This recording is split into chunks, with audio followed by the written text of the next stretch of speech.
Hi, welcome back to my YouTube channel. So in this video, I actually want to go over my current, where I left off in the last two previous video. I think in my previous video, I showed you my push-pull powerlifting day.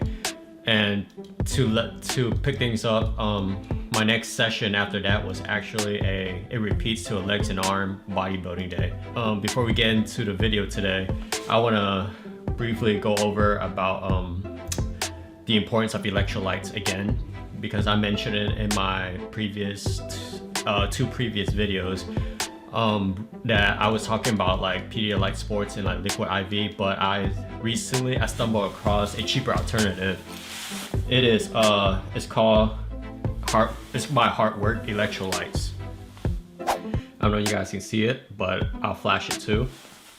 Okay, so this is a pretty good alternative if you're like on a budget, and it has the same, if not more, like sodium to potassium ratio compared to liquid IV.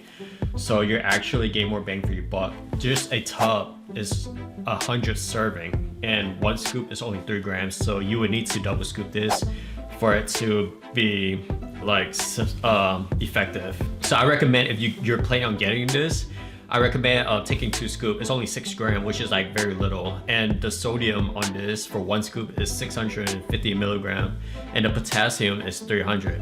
And it has like a small dose of like amino acids like BCAAs, but no one really cares about that. But yeah, for electrolyte source, and it's sugar free, this is really good. I've been using this for a week now, and it gets the job done pretty well. So if you're on a budget, I highly recommend you getting this, because this is basically dirt cheap for what you're getting. And if you look, you can get this on Amazon. The brand is Heartwork. I'm not sponsored by them, but I just want to talk about it because it might help some of you guys. So yeah, it's pretty cheap, and I recommend you getting this maybe over liquid IV if you're on budget, because a pack of liquid IV is 30 serving, and it's already like close to 40 bucks, if not maybe 40. I don't remember. It's like around 30 or 40 if you get it at Costco, or even on Amazon. It's still a bit pricey, but yeah, this is a lot cheaper than liquid IV. So I recommend you guys getting this if you're on a budget, especially you train pretty hard. So everyone should be taking some sort of electrolyte when they're training. But before we get onto the video, make sure you leave a like, comment, and subscribe if you haven't to the channel. It will help grow the channel and get the algorithm going if you just leave a like.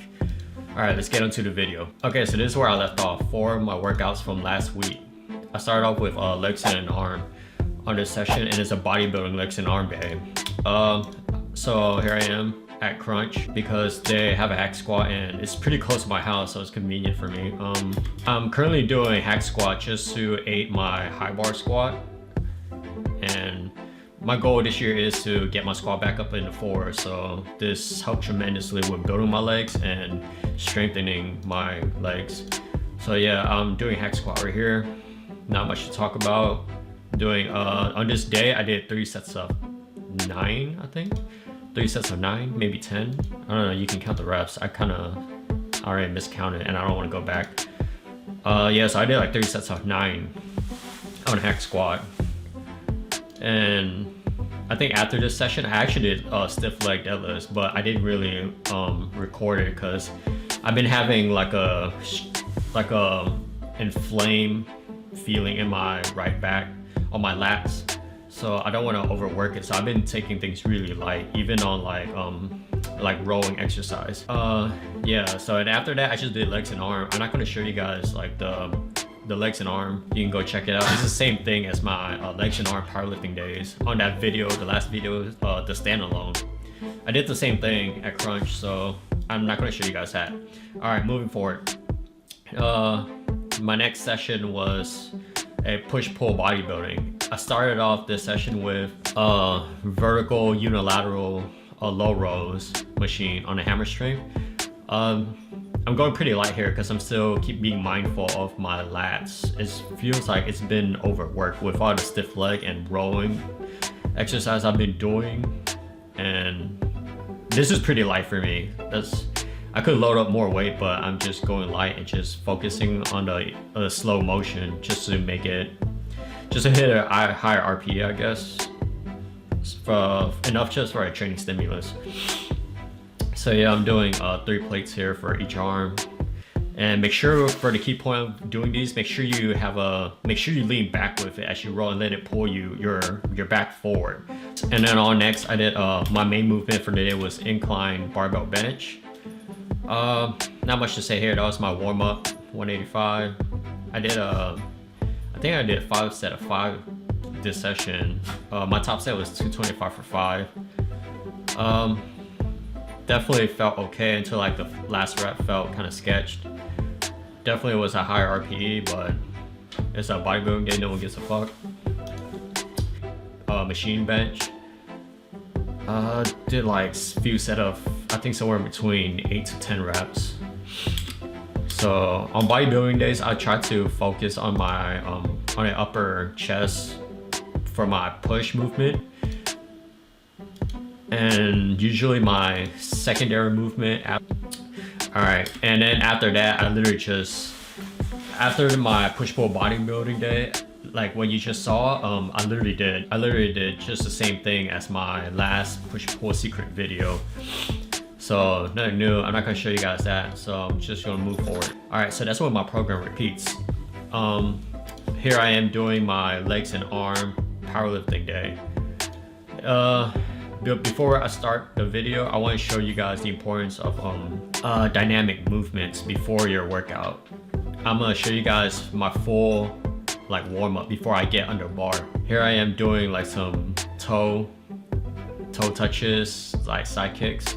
I always do these before I, like, as soon as I get inside the gym. The key is to get in movements before you lift. I'm not a big fan of foam roller. I used to be that guy that goes to the gym and lay on the fucking floor, like with all the aids on my gym floors, and just roll out for a good like 30 minutes or even more. Like I was foam rolling excessively, and it was just kind of unnecessary. The whole point is you're supposed to get blood in the area when you foam roll, but there's more than one way to do that, and I just prefer overall like movements or just warming up for a specific direct exercise I'm about to do for the day. And here I am. So on this specific day, I was doing squats and deadlifts. So I usually just try to warm up my entire full body before I start. And it's really early. I train really early. This is probably like, I think 5 or 6 a.m. So I try, the key is to get as much movements as I can before I start. So yeah, I'm about to show you guys my full like dynamic movement warm-ups before I get under bar, and I do this every single day.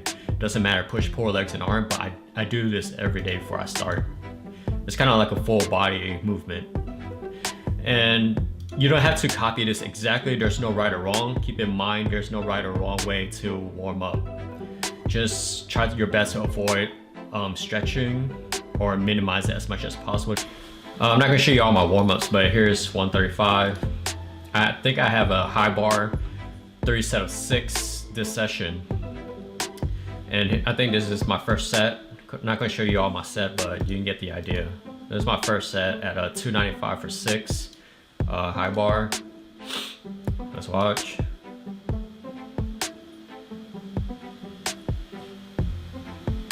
Look a bit shaky for some reason, but it looked really smooth actually. I was impressed.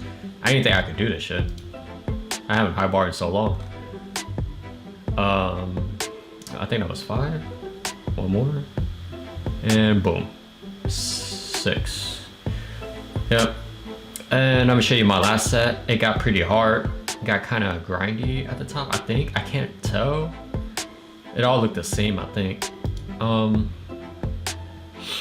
But yeah, I was impressed. I was actually really sore from doing, like, after this high bar session, like my quads was on fire, and like it hasn't been this sore in forever. But then again, I haven't done high bar squat like this much in a while, especially for like reps. So it feels good to be back. All right, then moving on to deadlifts. Before I start with deadlifts, I wanna briefly go over about something. Moving forward, for the next several months, I'm actually gonna be deadlifting all on a stiff bar. Reason being is I noticed like I feel pretty spoiled whenever I've been training on a deadlift bar for the past, I guess, the whole lift miss prep. I feel like I tend to like muscle the weight up. Not that not that it's a bad thing, but I want to be more honed into like my technique and easing the weight off the floor more. And what better way to do that is just by practicing on a stiff bar. Deadlifting on a stiff bar is where I progress the most, and I learn the most after each session about myself, about my form and technique. I feel like stiff bar kind of expose your weakness, especially if you've been kind of like deadlifting with a deadlift bar for a while. I recommend you giving a stiff bar for a few like training cycles and see how much you can improve. Stiff bar really exposed my weakness, so I've been trying to like get better and perfect my technique. Furthermore, my goal right now is to match my deadlift on a deadlift bar with a stiff bar. So 555 stiff bar soon. Yeah, I'm gonna just fast forward all the warm-ups.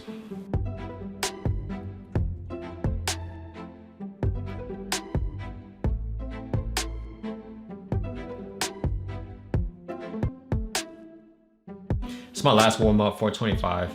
Yeah, I hot plates until my top set. All right, 505 on the step bar. And let's go. Yep, easy. Could have been. Yeah, so it moved really well. I was pretty surprised about that. I haven't deadlifted that much on a stiff bar with conventional in over like 5 years, so it's good to be back deadlifting that much, especially at a way lighter body weight right now. Oh yeah, I'm currently weighing at 167. I'm actually losing weight. I don't know why I've been losing weight. I guess my schedule has been more hectic. I guess I'm awake more longer throughout the day. That's why I'm dropping weight so fast. I'm currently like, my days are so much longer, so, and I'm still eating the same amount of calories. I guess I'm more active as well. That's why I'm burning more calories.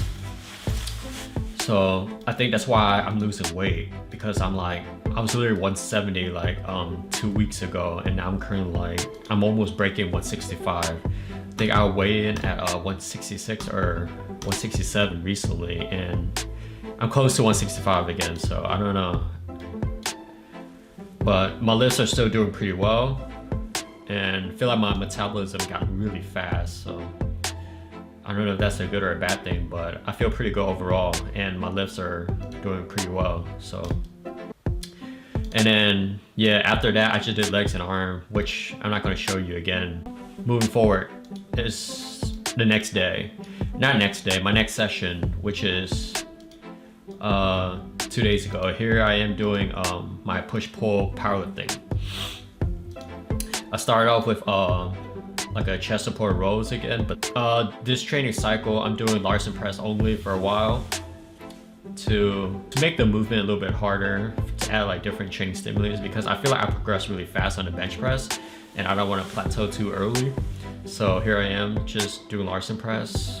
It's been like 3 years since I've Larson press. I have a single today at a 7 or 8, and then it's my back up, so it's like 3 sets of 4. I think this is my last warm-up, 225. I was making some really big jumps. Yeah. And it's my top set, 275.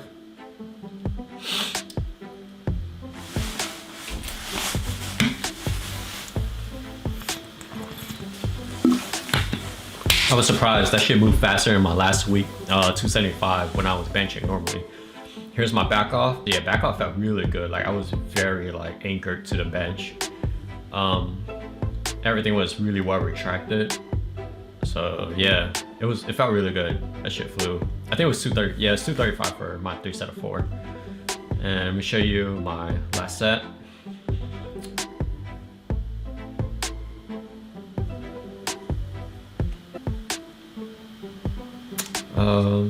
Hurry up. Oh, god damn it. Alright, so that concludes my past 4, I guess, workouts. Alright, so that concludes my 4 workouts where I left off in the last video. And this is my current program, so it looks something like this. That was legs and arm powerlifting, rest, push-pull powerlifting, rest, legs and arm bodybuilding, rest, and then push-pull bodybuilding, rest, repeats. Hope that makes sense. You can try to split for yourself. It's been helping me tremendously, and recovery has been like off the roof. I've been feeling pretty good, and I was anxious to go work out. I'm currently doing a 1 day on, 1 day off split, and this split has been helping me make the most gains I've made, like I guess in all my lifting career. All right, hope you guys enjoyed that video. I think that's basically covered everything. I know this video wasn't that informative, but I hope you guys maybe learned something. If not, hope you understand my current training split in a program a little bit, so you can give it a try on your own. Hopefully it helps you. If not, I guess just keep watching my videos. I try to do more informative videos in the future. But if this video helps you in some type of way, leave a comment and like to help the video and support the channel. All right, talk to you guys in the next video. See ya.